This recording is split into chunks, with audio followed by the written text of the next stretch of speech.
Hey, what's up guys? It's Coach Karina. We're talking about our handstand challenge right now. We usually practice getting into handstand from a standing position. We tee forward, lean forward, reach the hands toward the floor, and kick the feet up. And we often practice with our wall nearby so that we can kick toward the wall.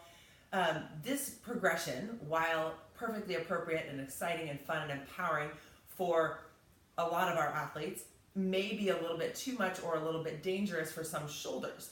And so because a lot of our fit challenge, this brick involves shoulder stuff, I wanted to kind of go through another way to get into handstand, and another way maybe to help some folks that have never done it before, maybe a little bit intimidated or scared to fly toward the floor, catching themselves with their hands.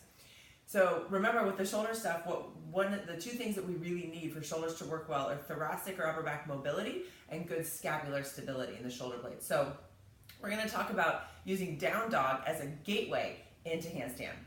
There's a couple pieces of down dog. Basically, your hands are on the floor, and your arms are straight, and you're basically in that same shoulder position as you get into eventually in a handstand. But in order to keep the integrity in your down dog, you have to also have a focus on thoracic extension, so straightening the upper back, and the shoulder blade muscles have to be working well in order for you to feel solid and stable in that pose. So here's how we do it. In down dog, remember we've talked about the goal and the rules in down dogs. The spine's got to be straight, right? The knees may or may not be straight, but the spine has got to be.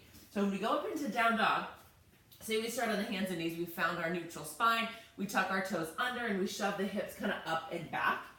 And so now I'm looking for a straight line between my hands, shoulders, and pelvis. It might be straightened right now, my back kind of rounds. You can see that how that even affects my upper back, and now I've lost the integrity of the posture.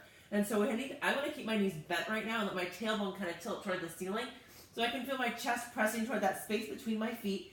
The next piece we want to focus on is the elbows squeezing in toward each other, almost like there's a big beach ball there you're going to hold.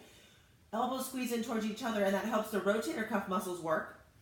Then and so that kind of helps the rotator cuff muscles activate. The shoulder blade muscles are already on to kind of help stabilize, and that's a perfect level. Just working on down dog helps so much with the foundation that we need to eventually progress into handstand. And remember, we're looking this brick for progress and progression and change and improvement. And so if that's where we start, that's where we start.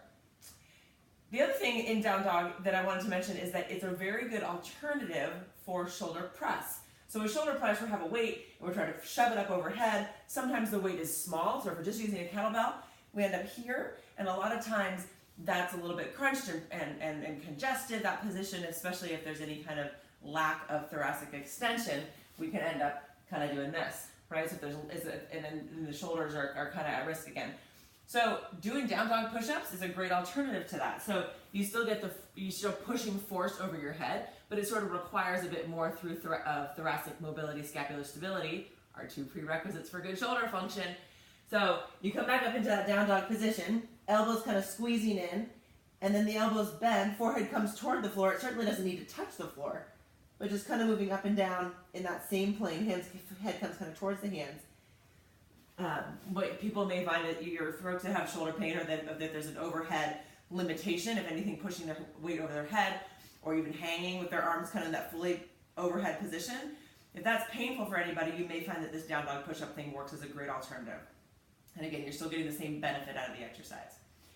So back to handstand. What we're going to go for is starting in a great down dog position, but with the feet really close to a wall. So I don't have the perfect spacing here right now, but I want to kind of show how that might work. So my down dog is going to be a little shorter than normal as I start.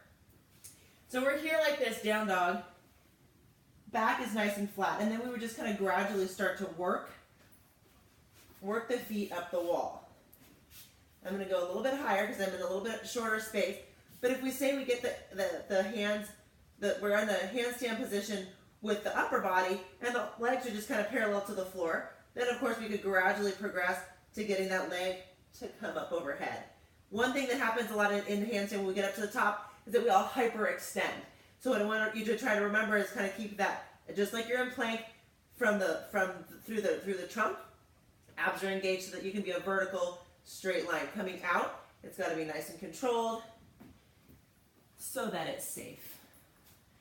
So handstand can be a great goal. It's so empowering. It's so fun to go upside down. It's so like your circulation changes and everything kind of awakens.